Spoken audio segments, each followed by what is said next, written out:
गांव की पंचायत का गांव में बहुत रौब था। पंचायत के फैसले के खिलाफ किसी की जाने की हिम्मत नहीं होती थी।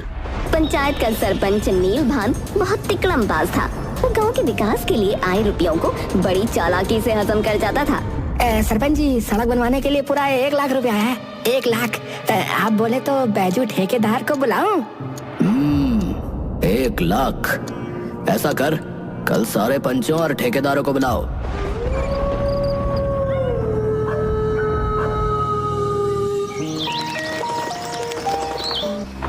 एक पेड़ के नीचे पंचायत लगी। पंचों, गांव में पक्की सड़क बनवाने के लिए रुपया आ गया है। आप लोग इस पर अपने विचार व्यक्त करो। सोचना क्या है सरपंच जी, सड़क बनवाने की बहुत आवश्यकता है। अब तो सरकार से मंजूरी और रुपया दोनों आ गया है। भाई, अगर किसी और को कुछ कहना है तो अभी बोल दो, वरना बाद में कहोगे कि पूछा नहीं। सरपंच जी, इस काम के लिए सारा प्रबंध आप देखिए। हमारी रजामंदी आपके साथ है। ठीक है, फिर सड़क बनाने का ठेका मैं इस बैजू को देता हूँ। बैजू, अरे तुम इस सड़क का सारा ब्यौरा लिखित में जमा करके काम जल्दी प्रारंभ करो भाई।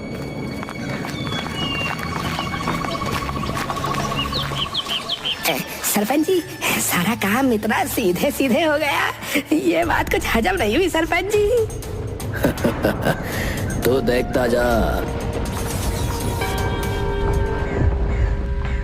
सरपंच जी, बैजू तो गायब हो गया। 1 हफ्ते से उसका कुछ अता पता नहीं है। अब सड़क का काम। अरे पंचो, मैं क्या, कोई नहीं जानता कि बैजू अचानक कहाँ चला गया। अब सड़क कैसे बनेगी ये तो मैं भी नहीं जानता भाई। ये तो गलत है। अगर बैजू नहीं है तो सड़क नहीं बनेगी। आप किसी और को सड़क बनाने का ठेका दे दो। अरे रुपया कहाँ से आएगा? जो रकम सरकार की तरफ से आई थी वो तो बैजू लेकर गायब हो गया। अब अगर किसी और को ठेका देना है तो रुपया भी तो होना चाहिए। पर ये तो अरे भाई, परवर क्या, मैंने आप सबके साथ सलाह मशवरा करके ही बैजू को इस काम के लिए चुना था कि नहीं चुना था? अब वो रुपया लेकर चला गया तो बताइए, इसमें मेरी क्या गलती है? बताइए।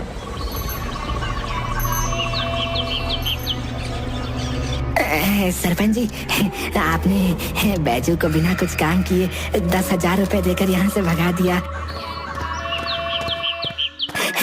जबकि मैं तो आपका काम हर दिन करता हूँ। अगर मुझे भी कुछ मिल जाता, मेरा मतलब मेरा भी कुछ भला हो जाए। अच्छा, अब तुझे भी लालच आ गया। बोल, कितना माल चाहिए? ज्यादा नहीं हुजूर, बस 5,000। 5,000? अरे इतनी बड़ी रकम मांगने की हैसियत है तेरी? अबे 5,000 मांगने से पहले अपनी औकात तो देख लेता। भगवान, तुमको 90,000 रखने के लिए दे दिए थे, उसमें से जरा 500 रुपए ला कर दे देना इसको। मालिक, बस 500। अरे ये भी दे रहा हूँ तो प्रसाद समझ के रख ले, समझा? एक और नोट मिल जाता तो। एक और मालिक। दे दो ना बेचारे को, देखो कितनी चापलूसी कर रहा है। ठीक है, दे दो।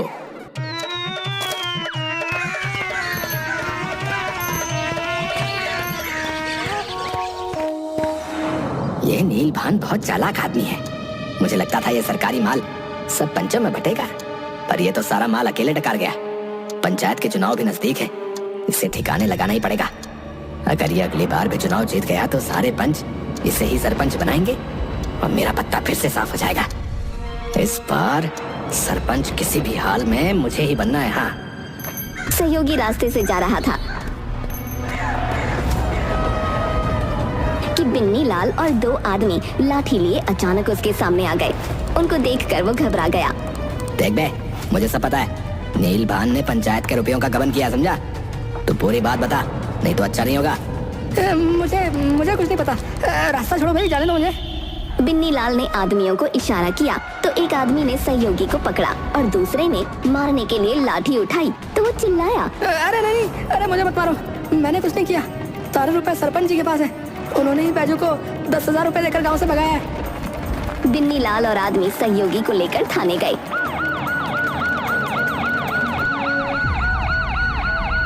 साहब, मेरा कोई कसूर नहीं है साहब, ये सब सरपंच नील भान का किया धरा है। सहयोगी ने इंस्पेक्टर को पूरी बात बताई और उसकी रिपोर्ट लिखी। इंस्पेक्टर और हवलदार नील भान की हवेली में पहुंचे। और थानेदार जी, क्या हाल चाल है? आज यहाँ कैसे आना हुआ? अरे थाने चलो नीलवान।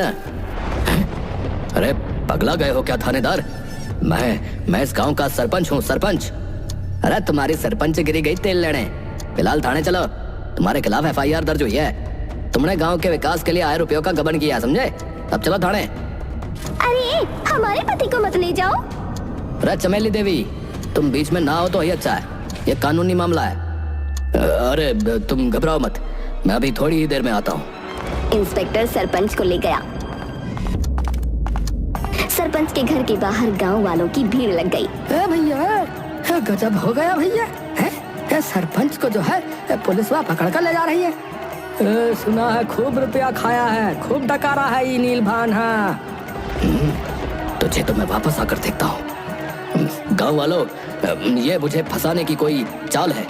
कुछ लोग मेरी तरक्की से चलते हैं। हाँ, मैं निर्दोष हूँ, मैंने कुछ नहीं किया है।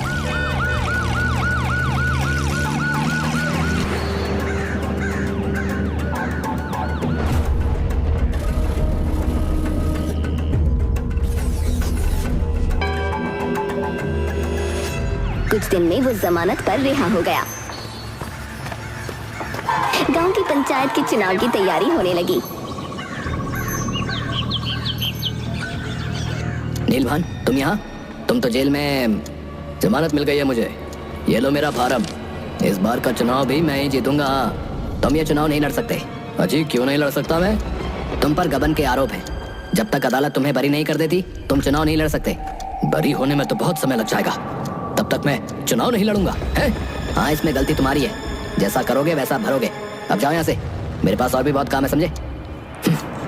मेरे पास आज सत्ता नहीं है तो ये चूहा भी मुझे आंखें दिखा रहा है। देख लूंगा बेटा तुझे भी।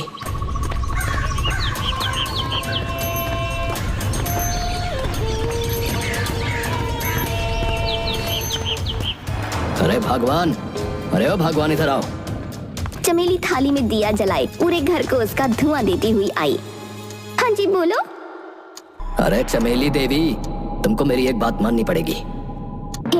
अचानक मैं भगवान से चमेली देवी हो गई, ऐसी कौन सी बात हो गई जी?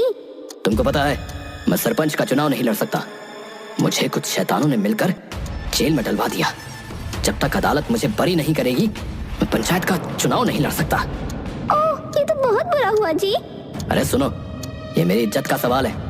इतने सालों से गांव का सरपंच मैं था, और अगला सरपंच भी इसी घर का होगा, बता रहा हूँ। इसी घर का होगा मतलब? बिटिया का तो ब्याह हो गया, अब ये कुत्ता चुनाव लड़ेगा। पंच लोग इसको सरपंच बनाएंगे। अरे कुत्ता गया भाड़ में। तुम हो ना, तुम लड़ोगी चुनाव। अरे ये मेरी इज्जत का सवाल है। नीलभान ना सही, मिसेज नीलभान ही सही। अरे दारू पी ली है आपने, जैसी बहकी बहकी बातें कर रहे हो। मैं और चुनाव, सुनकर ही सर चकरा गया मेरा। अरे तुमको कुछ नहीं करना, बस माला पहनकर हंसते हुए ऐसे बस हाथ हिलाते रहना है। नमस्कार करना है, माला पहननी है और हाथ हिलाना है। बाकी सारा काम मैं संभाल लूंगा, समझी? गांव में चुनाव की तैयारी होने लगी। एक और पंच बिन्नी लाल ने अपनी रैली निकाली तो दूसरी ओर नीलभान और चमेली ने। चमेली देवी, ये क्या हुआ? वाह नीलभान, खुद चुनाव नहीं लड़ सका तो बीवी को आगे कर दिया। ये चमेली एक बात तो ठीक से समझ नहीं पाती, पंच क्या खाक बनेगी है? बिन्नी लाल की रैली आगे निकल गई और चमेली को एक औरत ने माला पहनाई। भाइयों और बहनों, चमेली देवी को अपना कीमती वोट देकर भारी मतों से विजयी बनाएं। गांव के विकास का काम एक महिला ही पवित्र दिल से कर सकती है। हाँ, जैसे एक स्त्री अपने घर को संभालती है, वैसे ही चमेली देवी गांव को भी संभालेंगी। हाँ, चमेली देवी गांव की सुरक्षा के लिए जो है CCTV लगाएंगी। हाँ, CCTV? ये कौन सा टीवी है? अरे CCTV मतलब वो कैमरा है, जिसे गांव में लगवाएंगे तो उसमें आने जाने वालों का फोटो रिकॉर्ड हो जाता है ना। जो भी कुछ गड़बड़ करेगा सब उसमें आ जाएगा। अरे बहुत बढ़िया चीज है, शहर में हर बड़ी छोटी जगह पर यही लगा होता है।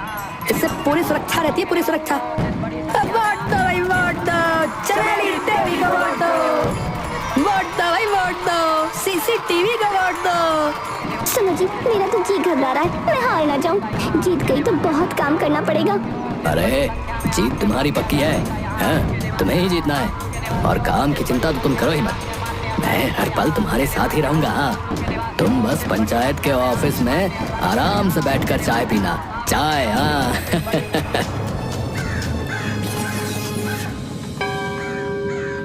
पंचायत कार्यालय के बाहर एक आदमी आकर, भाइयों और बहनों, लहरिया गांव की पंचायत चुनाव के नतीजे घोषित किए जा रहे हैं। पंचों के विजेता हैं बिन्नी लाल, विजय देव, काशीराम नारायण और चमेली देवी। मेरा सभी पंचों से निवेदन है कि वो आपसी सलाह से किसी एक को सरपंच की जिम्मेदारी सौंपकर हमें सूचित करें। धन्यवाद। पेड़ के नीचे पंचायत लगी। पंचों, सरपंच के लिए मैं खुद का नाम देता हूँ। मैं सरपंच के लायक हूँ, ये सब आप जानते ही हैं। मेरे हिसाब से तो सरपंच चमेली देवी होनी चाहिए। ये बहुत समझदार महिला है। हाँ, बिल्कुल सही बात है। हाँ, बिल्कुल सही बात है। चमेली देवी को सरपंच बना दिया गया। पंच जी, कल रात को उस नीलभान ने आपको छोड़ के सब पंचों को अपने घर दावत पे बुलाया था। तभी मैं सोचूं, ये सारे पंच कल तक तो मेरे साथ खड़े थे, अचानक बदल कैसे गए हैं? नीलभान बहुत चालाक आदमी है, बता रहा हूँ। चमेली देवी पंचायत कार्यालय में बैठी चाय पी रही थी।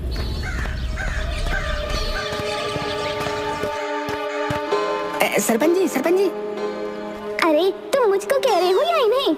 बोलो, क्या खबर है? गांव में सब लोग बातें बना रहे सरपंच जी। ये चमेली देवी तो बहुत चालू निकली है, वोट मांगने आई और कह रही थी कि गांव में सीसीटीवी कैमरा लगवाएगी। इतने दिन हो गए अभी तक न लगवाया, बस बैठकर चाय पीती रहती है। ये मैं नहीं कह रहा, गांव वाले कह रहे हैं, गांव वाले। सीसीटीवी, चलो लगवाते हैं सीसीटीवी। सुनो गांव वालों, सीसीटीवी कैमरा आ गया है। अब आप लोग ही बताओ कि इसे कहाँ लगवाना है। देखिए, ऐसी जगह चुनिए जो पूरे गांव के मतबल की हो, जहाँ सुरक्षा की जरूरत है। सरपंच जी, मेरे खेत पे लगवा दो, वहाँ गाय बच्चियाँ खूब आती है, मैं खेत में खास चल जाती हूँ, वहाँ लगवा दो, वहाँ सुरक्षा की जरूरत है। नीलभान को देखकर, तुम चुप करो, मेरे घर के बाहर लगवा दो।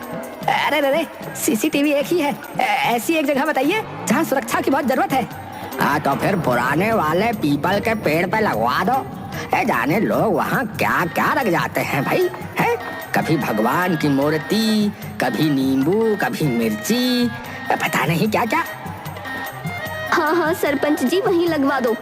हाँ, वहीं लगवा दो फिर। हाँ, और क्या? पीपल के पेड़ के पास दूसरे पेड़ पर सीसीटीवी कैमरा लग गया।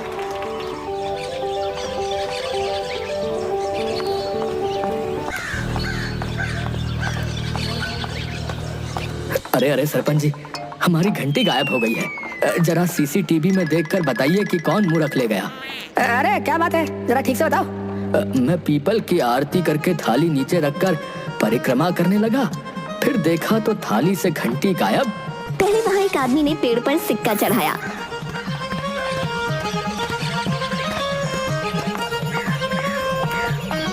उसने यहाँ वहाँ देखा और वो सिक्का उठा लिया। फिर पूजा की। जब उसने परिक्रमा लगाई तो एक बच्चा चुपके से घंटी उठाकर ले गया। पंडित जी, चोरी नहीं, ये तो अब वो पैसे तो चढ़ाए हुए थे, मैंने ले लिए। और ये माधव का लड़का है, ये मेरी घंटी ले गया। बच्चू रुक, अभी बताता हूँ। अगली सुबह कार्यालय में, सरपंच जी, गांव के विकास का रुपया आया है ना, कुओं की मरम्मत करवानी थी तो 3000 रुपए चाहिए। 3000 रुपये? अभी चमेली देवी ने हिसाब नहीं लगाया है, पूरे 50,000 का हिसाब लगाना है। रुपया कहाँ कितना लगाना है, कल तक सब हो जाएगा। आप ऐसा करिए कि आप कल आना। 50,000?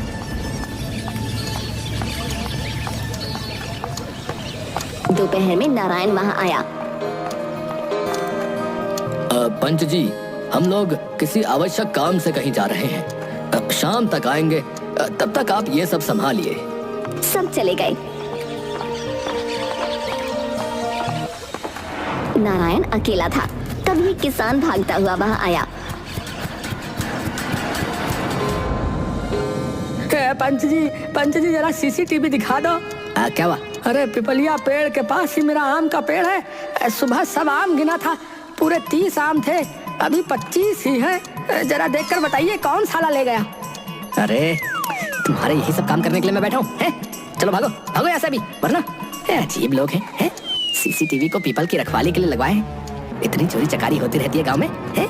उसकी किसी को कोई चिंता नहीं, कोई फिक्र नहीं।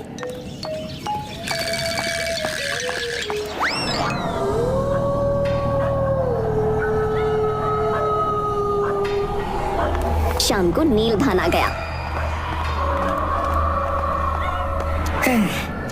भाई मैं तो एक ही दिन में बाज आ गया इससे। अगर आप लोग अभी ना आए होते ना तो सच्ची में सब छोड़कर भाग जाता। अब आप ही लोग संभालिए।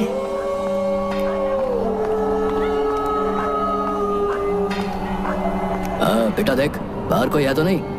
नहीं कोई नहीं है, कोई नहीं है। ये ले और चुपचाप खिसक जा यहाँ से।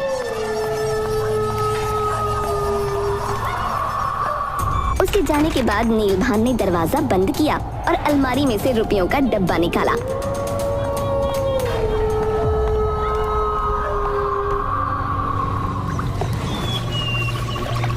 सुबह पंचायत कार्यालय में शोर हो गया। अरे चोरी हो गई, अरे चोरी हो गई पंचायत के ऑफिस में। अरे किसी ने पूरे 50,000 रुपए चुरा लिए। पूरे 50,000, अरे पूरे 50,000। अरे वो रुपया जो गांव के काम आने वाला था। अरे भैया, अरे घोर कलयुग है। बताओ, सबकी रक्षा करने वाली पंचायत जो है उसके खुद के यहाँ चोरी हो रही है। बताओ, घोर कलयुग। अरे ये सब कब और कैसे हुआ भाई? कल तो रुपया अलमारी में ही था, मैंने खुद देखा था। अभी सुबह देखा तो रुपयों का डब्बा गायब है। ऑफिस पर ताला? मैंने खुद ताला लगाया था। तभी नारायण बोला, अरे रुको, मुझे याद आया।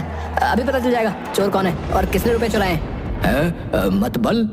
अरे आओ सर, मैं बताता हूँ। कल सब आकर तंग कर रहे थे कि सीसीटीवी में दिखा दो, ये दिखा दो, वो कर दो। तो इसलिए मैंने जो है ना सीसीटीवी पिपलिया के पेड़ से हटवाकर यहीं ऑफिस के ऊपर ही कोने में लगवा दिया था। देखा, आज ही काम आ गया। नीलभान के पसीने छूट गए। अब चमेली देवी, मेरी तबीयत ठीक नहीं लग रही, चलो हम चलते हैं। अरे रुकिए ना।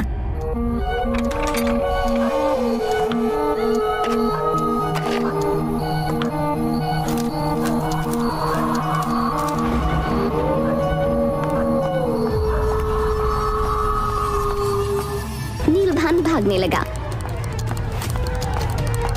तो विजय देव और काशीनाथ ने उसे पकड़ा। अरे भागता कहाँ हो नीलभान? है रुको। अरे देखो, अभी कुछ और भी है। रात को एक आदमी चुपके से खिड़की के अंदर आया और अलमारी खोल रहा है और डिब्बा उठाकर चला गया। अरे लेकिन ये समझ नहीं आ रहा कि दूसरा चोर कौन है। रुपए तो नीलभान ले गया था। अरे हटो जरा, मैं देखूं। अरे भैया, ये तो बिन्नी लाल है। बिन्नी लाल ही है ये। हाँ, बिन्नी लाल। भाई देखो, ऐसी अंगूठी जो है पूरे गांव में उसी के पास है। हाँ, और जो है देखो 6 उंगली दाएं हाथ में है ना, ये बिन्नी लाल ही है। हाँ, बिन्नी लाल। बिन्नी लाल वहाँ से जाने लगा।